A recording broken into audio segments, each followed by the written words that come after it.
നിധിയെ വേദനിപ്പിച്ച എല്ലാവരെയും തല്ലി സുധീഷ്. അങ്ങനെ പ്രിയ പ്രേക്ഷകരെ, നിധിയാണെങ്കിൽ തൻ്റെ ഓഫീസിലേക്ക് പോകാനായിട്ട് നിൽക്കുന്ന ആ സമയം നോക്കി നമ്മുടെ അനുജൻ്റെ കൂട്ടുകാർ, ഇന്നാൾ നിധിയെ ശല്യം ചെയ്ത് കളിയാക്കിയവർ വീണ്ടും നിധിയെ കളിയാക്കാനായിട്ട് എത്തിയിരിക്കുകയാണ്. വഴിയിൽ നിൽക്കുന്ന നമ്മുടെ നിധിയെ അഞ്ജലി എന്ന് വിളിക്കുന്നു. ആദ്യം അത് നിധിക്ക് അത്ര മനസ്സിലാകുന്നില്ല. പിന്നെയും നിധിയെ വിളിക്കുമ്പോൾ നിധി ചുറ്റുമൊന്ന് നോക്കുന്നുണ്ട്, ഇവിടെ വേറെ ആരെങ്കിലും ഉണ്ടോ എന്ന്.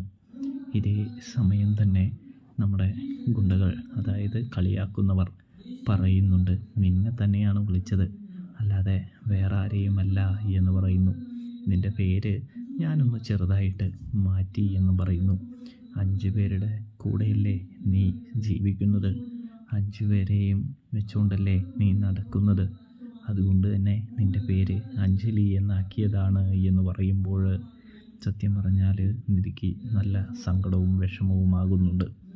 ഇതേ സമയം ബസ് സ്റ്റോപ്പിലിരുന്ന ഒരമ്മാവനാണെങ്കിൽ, അതേ മോനെ, നീ എന്ത് വർത്താനോടായി പറയുന്നത് എന്ന് ചോദിക്കുമ്പോൾ, അമ്മാവ, ഇവളുടെ അടുത്തൊക്കെ ഇത്രയുള്ള സംസ്കാരവും വർത്താനമൊക്കെ മതി, അതിൻ്റെ ആവശ്യം ഇവൾക്കൊക്കെ ഉള്ളൂ എന്ന് പറയുന്നത് കാണാം.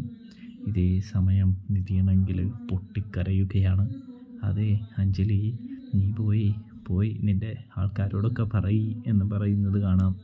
അങ്ങനെ കളിയാക്കി പൊട്ടിക്കരയിച്ച് നിധിയെ കിളിക്കൂട്ടിലേക്ക് വിടുന്ന സമയം അവിടെ എത്തുമ്പോഴേക്കും നിധി കരഞ്ഞ കണ്ണുമായി ഇരിക്കുകയാണ്. നിധി ഇങ്ങനെ കരഞ്ഞുകൊണ്ടിരിക്കുന്നത് സുധീഷിന് സഹിക്കാനായിട്ട് സാധിക്കുന്നില്ല. സുധീഷാണെങ്കിൽ നിധിയോട് ചോദിക്കുന്നുണ്ട് എന്താണ് കാര്യമെന്ന്. നിധി പറയുന്നില്ല. അപ്പോൾ സുഭാഷേട്ട ഒന്ന് ചോദിക്കാനായിട്ട് പറയുന്നു. ഇതേ സമയം നിധിയോട് സുഭാഷ് ചോദിക്കുമ്പോൾ സത്യാവസ്ഥ നിധി പറയുമ്പോൾ ദേഷ്യം വന്ന സുധീഷ് നിധിയുടെ മാനം കാക്കാൻ ഇറങ്ങിത്തിരിക്കുന്നൊരു കാഴ്ച കാണാൻ സാധിക്കും. അവിടെ എല്ലാവരെയും കൂടി നിൽക്കുന്നവരെയും ഒക്കെ പിടിച്ചിട്ട് ചതയ്ക്കുന്ന സുധീഷ്, കളിയാക്കിയവൻ്റെ നെഞ്ചത്ത് ചവിട്ടുന്ന സുഭാഷ് ഒടുവിൽ പറയുന്നുണ്ട്, മേലിൽ നിൻ്റെ നിഴൽ പോലും നിധിയുടെ ഏരിയയിൽ പോലും വരാനായിട്ട് പാടില്ല, അതുകൊണ്ട് നീ ഇനി വരരുത് എന്ന് പറയുന്നത് കാണാൻ സാധിക്കും.